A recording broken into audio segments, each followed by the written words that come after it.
Vamos convidar agora o nosso segundo palestrante deste painel. Por favor, Rodrigo Almeida, presidente interino da Abraveí, que vai falar sobre principais obstáculos à popularização dos veículos elétricos no Brasil e como superá-los. Por favor, Rodrigo, tenha bondade.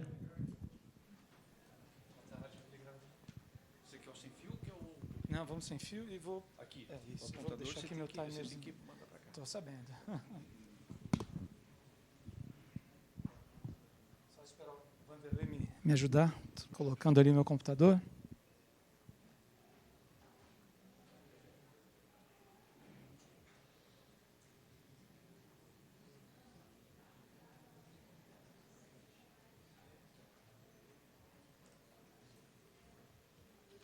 Obrigado, Vanderlei.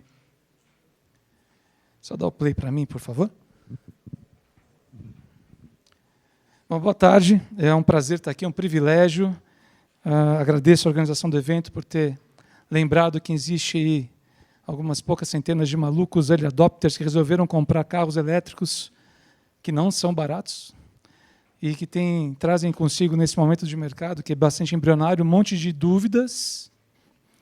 E, pedindo desculpa para o Hildo, nenhum dos nossos associados comprou carro elétrico para mostrar para o vizinho. A gente comprou carro elétrico por uma questão de atitude. Eu costumo dizer o seguinte: eu tenho uma filha de 12 anos, quero deixar um mundo melhor para ela do que eu encontrei. Se eu fosse lutar pela paz mundial e tivesse chance de sucesso, provavelmente eu seria assassinado. Se eu quisesse lutar pela extinção da miséria e da fome no mundo e tivesse chances de algum sucesso, também seria assassinado. Mas eu moro em São Paulo, capital. Lá, 72,6% da poluição da cidade são causados por carros. E os carros transportam 30% da população. Logo, eu escolhi essa causa por uma questão de atitude e consciência. Acho que temos chances de ter algum sucesso em ajudar a promovê-la no Brasil, a eletromobilidade, e acredito que ninguém vai me matar por causa disso. Inclusive, não foi objetivo fazer uma apresentação da Abraveí, mas é bom também citar que, apesar de sermos consumidores, e a nossa associação ser uma associação de consumidores, né, de proprietários de veículos elétricos, conseguimos algumas coisas, entre elas também um decreto no governo do Distrito Federal, já em vigor, que determina que cada novo empreendimento residencial ou comercial deve ter uma vaga com carregador para veículos elétricos a cada 200. E está escrito de tal forma no decreto que, quando o empreendimento tiver 201 vagas, já precisa ter 2 vagas para carros elétricos. Bom, vamos adiante. Principais obstáculos à popularização dos veículos elétricos no Brasil e como superá-los. Algumas coisas são bastante, talvez, ingênuas, outras mais pragmáticas, mas é a nossa visão como consumidores, não necessariamente técnicos, embora a gente tenha alguns associados bastante técnicos sobre o assunto. Aqui não vou perder muito tempo falando sobre mim. Vamos para o que interessa. Primeira coisa, quero comprar um carro elétrico hoje. Não tem. Muito provavelmente você vai chegar numa concessionária com dinheiro vivo e vai sair de lá sem carro. Esse é o primeiro grande obstáculo. A BMW, até 2018, eu estou assim, brincando, foi até 2017, o estoque acabou, 153 veículos, eles venderam, e era a única empresa que oferecia um veículo que a gente pudesse chamar de 100% elétrico para pessoa física. O Renault acabou de sair agora uma matéria dizendo que entregou o primeiro lote de 20 unidades. Um desses felizes proprietários é nosso associado, é curitibano, e me deu uma carona do aeroporto até aqui. Muito obrigado a ele, Fábio. A Mitsubishi trouxe também pouquíssimas unidades do Outlander plug-in híbrido. A sigla para isso é PHEV, que é um carro que pode andar em modo elétrico, 100% elétrico, sem necessidade de combustível. Geralmente, a autonomia desse tipo de veículo é de algumas dezenas de quilômetros, o que para o ciclo urbano é suficiente. Aliás, fazendo um parênteses, esse tipo de veículos 100% elétricos são os que nós aceitamos na associação, porque eles trazem uma mudança de comportamento, que é carregar o carro, né? A gente não aceita híbridos convencionais, porque não tem necessidade de recarga. E, depois dessa primeira leva, a Mini e a BMW trouxeram outros modelos, Porsche, Volvo, mas a oferta é muito pequena. Se a gente considerar carros elétricos e plug-ins híbridos, nós não temos 1.000 no Brasil emplacados no Denatran. Os números que a gente fala de 4.000, são carros que incluem também os híbridos. Então, carro que pode plugar na tomada, não tem 1.000 no Brasil ainda. Talvez no próximo report do Natran a gente tenha atingido, certo? Então, aí existiam alguns projetos, que a BYD e a Renault alugavam ou vendiam para pessoa jurídica, uma oferta bastante limitada. Hi-Tech, que é daqui, tem uma opção de carro urbano bem interessante, mas ele também tem alguns limites, por causa da velocidade, ele não consegue rodar em rodovias. E a Nissan teve um projeto em São Paulo, de alguns táxis da primeira geração. Você não vê mais nenhum circulando e nem os pontos de recarga mais estão instalados e funcionando. Bom, aí, se a gente sai de carros e vamos para scooter, a Cultra tem aquele projeto da Riba, que é sensacional, né? Mas as outras fabricantes de modelos de scooter, como Bowind, elas não permitem também que você tenha um veículo que possa pegar uma estrada por limitações de potência, limitações de velocidade. Então, a gente não tem opção de veículo elétrico, mesmo se você tem dinheiro para comprar um carro que ainda é caro. Então, esse é o primeiro grande obstáculo que a gente espera que seja resolvido com maior oferta. E como é que a gente faz ter maior oferta? Primeiro, que montadora ia ser louca de investir numa tecnologia como essa, em trazer carros que são caros já lá fora, e no Brasil, com a carga tributária que existia, muito pior. A BMW nunca admitiu publicamente, mas eu tenho convicção que ela tomou prejuízo no primeiro lote de 153,3, que tinha um motorzinho de gasolina para gerar energia para bateria, e mais 5 100% elétricos. Por quê? Quando eles trouxeram, eles pagaram imposto de importação de 30%, se eu não me engano, que caiu em dezembro de 2015. Aí, em 2016, eles baixaram R$50 mil o valor dos carros. Aí eu comprei o meu, porque daí dava para caber no bolso um pouquinho mais. Como é que você vai querer que uma montadora invista sem você ter um cenário com previsibilidade em relação às regras do jogo? Então, com a nova redução do IPI, isso ajudou a acontecer, graças a Deus, né? E outra forma que a gente pode tentar ajudar é pressão. Pressão como consumidor. Se você que está aqui quer comprar um carro elétrico, já sabe bastante, vai sair desses 2 dias de fórum com muita informação para quem não é do setor, quando for falar com a seu próximo concessionário para procurar um carro novo, fala, e aí, você não vai lançar um modelo elétrico? Todas as montadoras têm opção de elétrico no seu line-up, ou de híbridos plug-in. Então, a gente tem que começar a pedir, a dizer que a gente tem interesse, senão também não sei se elas vão querer investir muito assim. Segundo obstáculo, gente, preço elevado. É assustador, mesmo lá fora é muito caro. Os carros costumam ser 30% em média mais caros que os equivalentes a combustão, né? E o Brasil não tem subsídio para carro elétrico. Você vai na Europa, você tem cheque do governo português para te devolver, sei lá, acho que sabe quantos euros. Nos Estados Unidos também, em alguns estados, né? A Tesla ainda se aproveita disso, vai acabar. E no Brasil, a gente, além de não ter nenhum subsídio, ainda tinha uma carga tributária absurda que ficou, em vez de obscena, só muito absurda, né? Que nós vamos falar sobre isso em seguidinha. E uma coisa interessante, os carros são mais caros, mas já mostraram em outras palestras, e não era meu objetivo trazer esse assunto no detalhe, o custo que cai da bateria do veículo, que é a parte mais cara do veículo elétrico, ano após ano. Já se estima que no ano que vem a bateria da Tesla vai custar $100 por quilowatt. O fato é, estudo também já mostra que em 2022 o custo total de aquisição, chama TCO em inglês, de um carro elétrico, se tornará menor do que o custo total de aquisição de um carro convencional a combustão.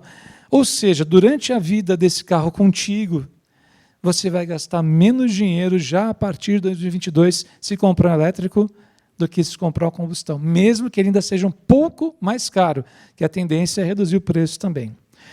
E o que a gente pode fazer para tentar contornar esse obstáculo? Primeiro, talvez estudar um modelo de locação de baterias. Se ainda é muito caro, por que não fazer um modelo como a Renault faz? Lá em Portugal é assim, você compra o carro e você aluga a bateria. Você paga um FII mensal, mas a bateria tem garantia, se der algum problema está tudo incluso, e se a bateria tiver uma degradação muito alta, você troca a bateria, né?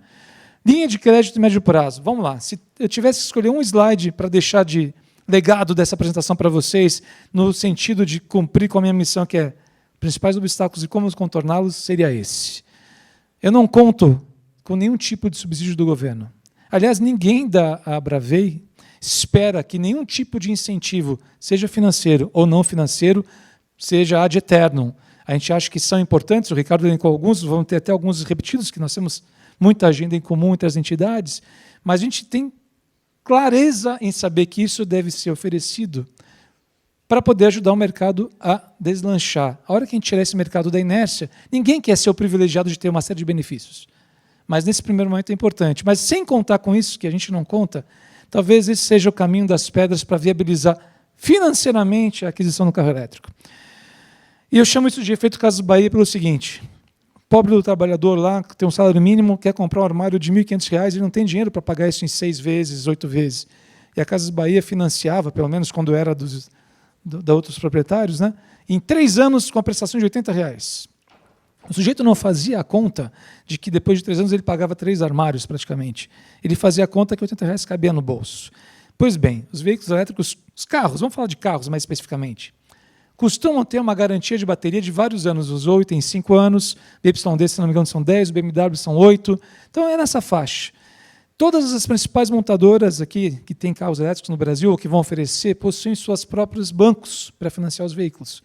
Se eles conseguirem viabilizar uma linha de financiamento pelo prazo da garantia das baterias e com portabilidade, que daqui a 3 ou 4 anos eu quero vender meu carro para alguém, e se esse alguém tiver crédito aprovado, ele poderia assumir esse financiamento, nós vamos ter um efeito Casas Bahia na prestação. A prestação vai custar muito barato, R$ 1.000 e poucos, que seja, só que o desencaixe financeiro real é menos do que isso, porque se o sujeito gastava R$ 500, R$ 600, depende de onde ele mora até mais, de combustível, ele vai passar a gastar de zero, porque as recargas ainda não estão sendo cobradas em eletropostos de uso público, a no máximo 20% na sua conta de energia.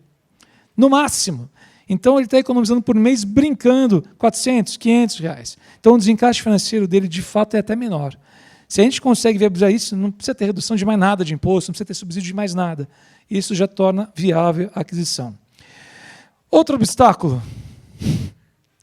falta de conhecimento.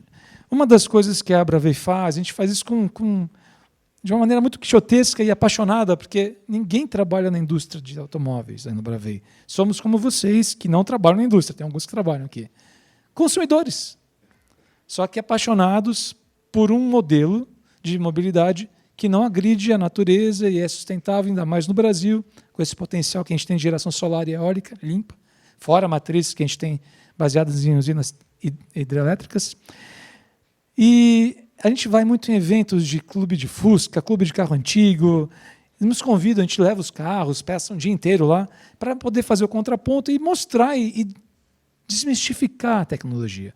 E é interessantíssimo, porque o consumidor tem um monte de dúvida. Primeiro, acho que é importante a gente dizer assim, carro híbrido é uma tecnologia muito bacana de um carro econômico dependente de combustível. Se der greve dos caminhoneiros de novo, os híbridos vão ficar paradinhos na garagem, os elétricos e os plugins híbridos vão continuar circulando. Então, eles pensam que o carro híbrido é elétrico. Não é. Existe um componente elétrico no carro, mas ele é um carro econômico que não muda o comportamento do consumidor. Acha que vai ficar sem bateria no meio da rua? Pô, mas você não fica sem gasolina se esquecer de abastecer? Só que eles dão um peso muito maior do que precisa para essa questão, e eu, como usuário, posso dizer que não é tão grave assim. Pode dar choque. Já chegaram para mim mais do que uma pessoa. Mas eu posso andar na chuva com carro elétrico? Pode, pode. A autonomia é pequena, não consigo viajar. Isso é verdade. Onde eu quero chegar aqui na questão de falta de conhecimento? No Brasil, que é um país de dimensão continental, como eu te falei, se você pagar a recarga que você vai fazer no seu carro elétrico, caso você carregue na sua casa, seu custo vai ser no máximo de 20% em relação ao que você gastava com combustível. Quantas vezes você viaja num consumidor normal, tá, pessoal? Sempre vai ter alguém que vai me contrariar dizendo que viaja toda semana. Mas, normalmente, a gente tem no uso urbano mais de 90% do tempo que a gente usa um veículo. É fato. A economia que você tem em relação ao combustível é tão grande que você, se quiser viajar e só tiver um carro elétrico e não tiver eletropostos como o que a Celesc e a Copel fizeram, que nos permitem cortar o estado aqui de leste a oeste e quase de norte a sul, né? O de Santa Catarina, você tem tanta economia que compensa alugar um carro comum para viajar. Né? É só mostrar para o consumidor na ponta do lápis.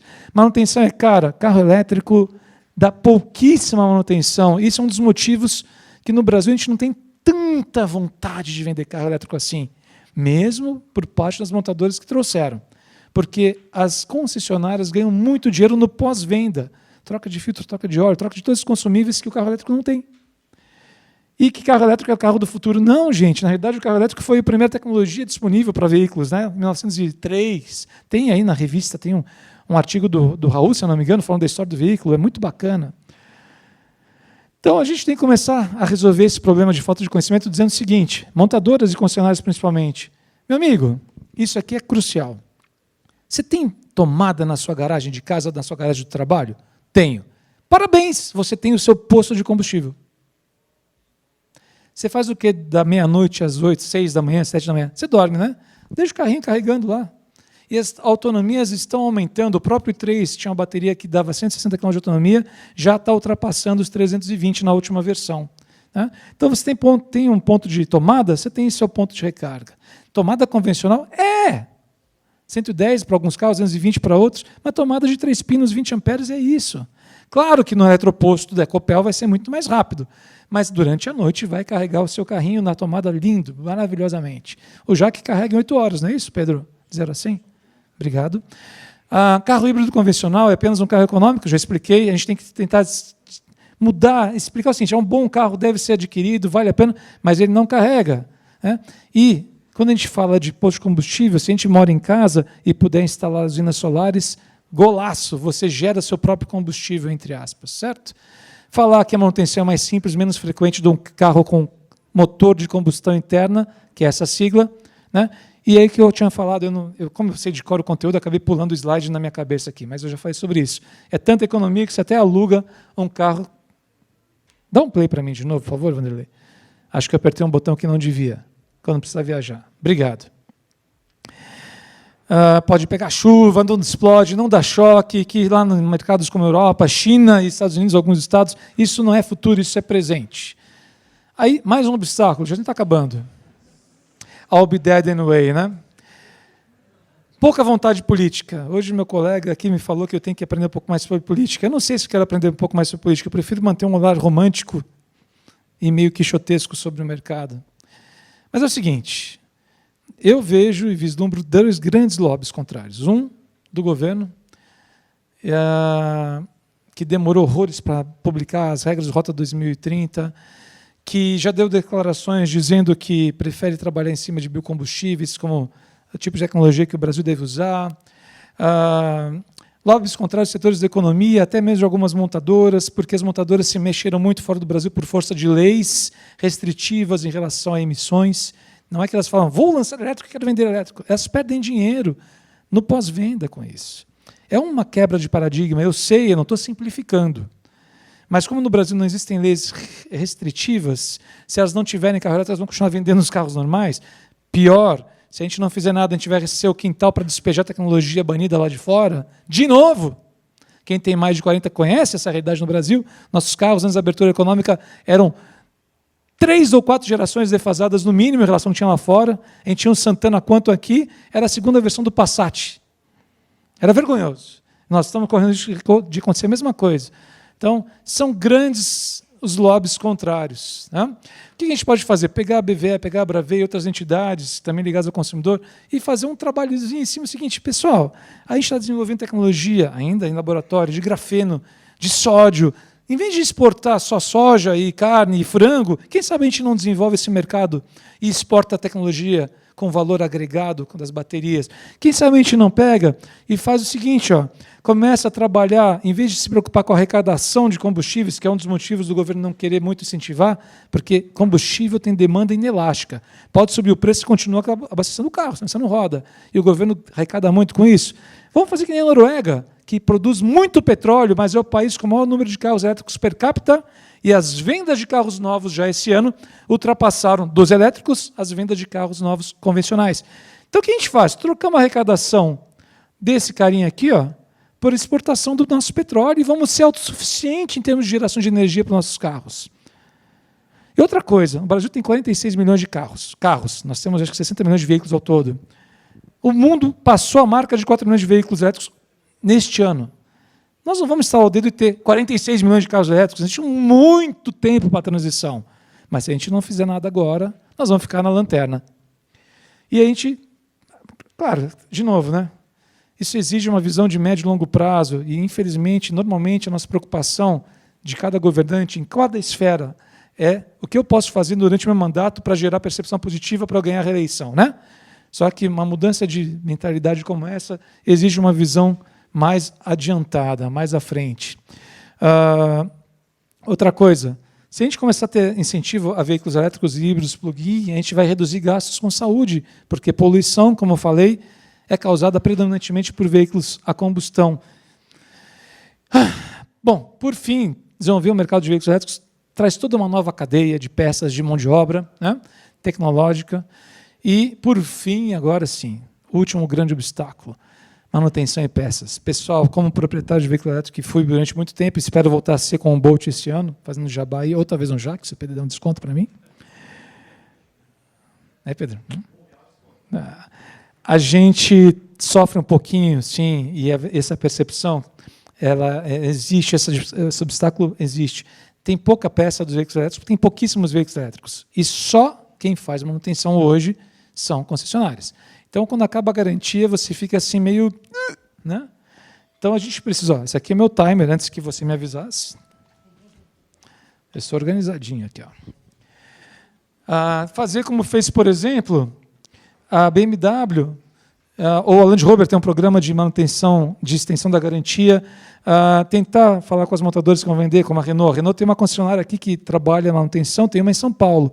Mas, pô, se eu morar em Bahia, tem que ter uma em cada capital, pelo menos, habilitada para trabalhar com veículo elétrico, né?